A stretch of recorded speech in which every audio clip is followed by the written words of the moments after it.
to Aig Media Pro TV. My name is Peter Iyama. I'm your anchor on the program called Let's Talk Politics. Now, of course, as we know, politics has been one of the arm of the Nigerian government, where it is a platform where we take decision and control the activities that revolves around the government. Not alone in the studio, right here with me is amazing personality and the person of Pere Nduku. He is a public commentator and a lawyer. It's good to have you. It's my pleasure. I'm grateful.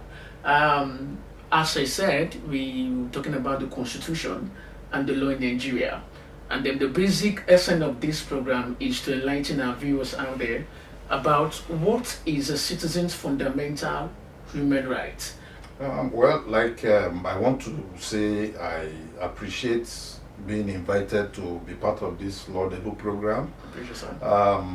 For fundamental human rights, it is entrenched in the fourth chapter of our constitution, the 1999 constitution as amended, in section 33 down to 42 or thereabout, and it tells us about the various rights that we have as citizens of this country. Nigeria is a signatory to the United Nations Charter on Human Rights and the African Charter on Human Rights. We are signatories to those charters, so we have to now embed it in our constitution. And these rights are the right to life, the right to personal liberty, the right to dignity of your person, the right to freedom of association, freedom of expression. You have, and a lot more. So these are the basic rights that we have as citizens. So it is something that is entrenched in our constitution. And you have the right to go to court to enforce it whenever your right is being abridged.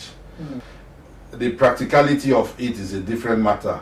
You know, it's not enough for you to know that you have rights. And I want to also add that no right is absolute. So where you are given a right, there's also a responsibility that is attached to it. So we need to have this background so that people don't get the wrong impression that I have a right, so it is, so nobody can take it from me. Yes, there are times and situations where your rights can be abridged by the agencies of government, and it has been so clearly spelled out.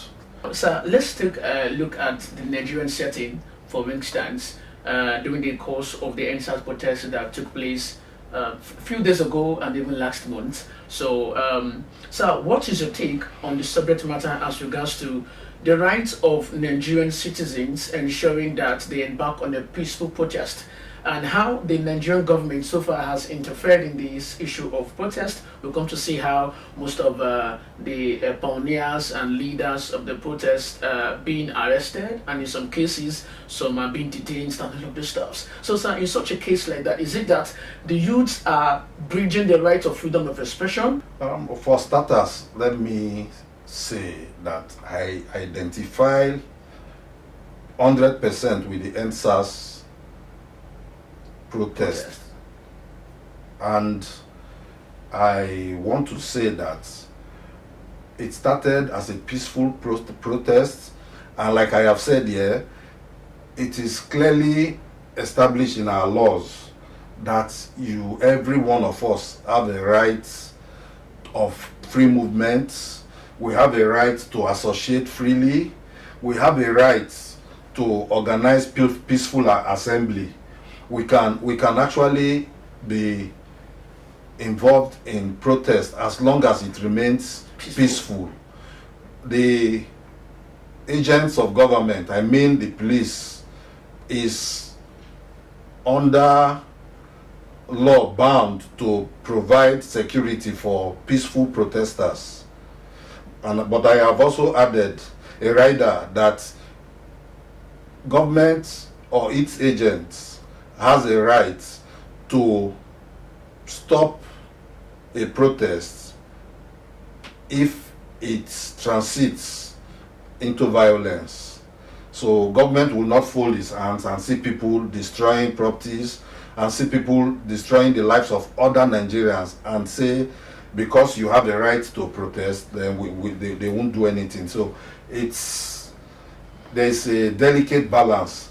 The problem here is that sometimes government, without knowing what the citizens have inside of them, want to go ahead to stop the protest even before it starts. So the other option is for us to wait at the next round of election and use the power of our PVCs to vote out such persons. I want to lay that emphasis.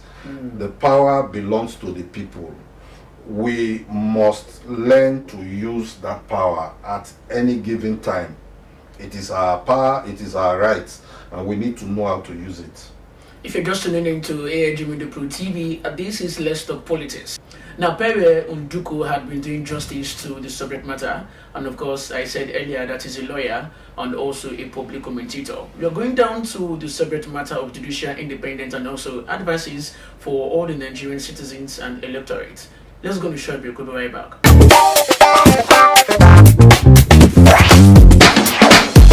Yeah, welcome back to Let's Talk Politics on Aig Media Pro TV, and our guest in the studio, Pere Nduku, had been doing justice to the subject matter on the constitution and the law in Nigeria. Like I said earlier, he is a lawyer and also a public commentator. The Nigerian government know that one of the power of the masses is PVC, the permanent voters card. Now, how are we assured in faith that we are going to have 100% free and fair election?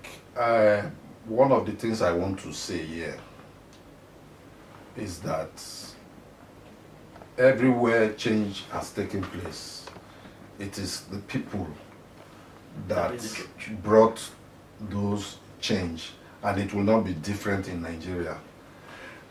For as long as those of us who are good, God-fearing, and responsible, in quotes, shy away from the electioneering process in Nigeria, we will continue to go back and forth. So my desire this morning is that our President Muhammadu Buhari, should sign that electoral act. I do not want a situation where he comes up with the excuse that it is too close to the next election, like he did prior to the 2019 elections, and decided not to sign that electoral act after it was submitted to him for about 4 times. So I know he wants to leave a legacy, and one of such legacy, in fact the most important for me, should be is signing the electoral act. That on its own will put some sanity into the process. So we need to get to that point where we know that PVC has a lot of power. So sir, finally, what do you have to say about the federal government? What is your advice to those in authorities and also your advice to the common man in the street? On the issue of advising the government, yes, sir. So we need to look inwards and do a thorough cleansing of the judiciary. We need to know that this country belongs to all of us, and that having become president, the president is president of all. He's no longer an APC president, he's no longer a PDP president. Every time we look inwards, we sit down as a people and say, okay, this is how we want to go. And everybody, every nationality, every unit must be carried along, and that is the only way Nigeria can get to its promised land. Anything else is sheer waste of time. Recently I posted on my Facebook page that Nigeria must work in my lifetime.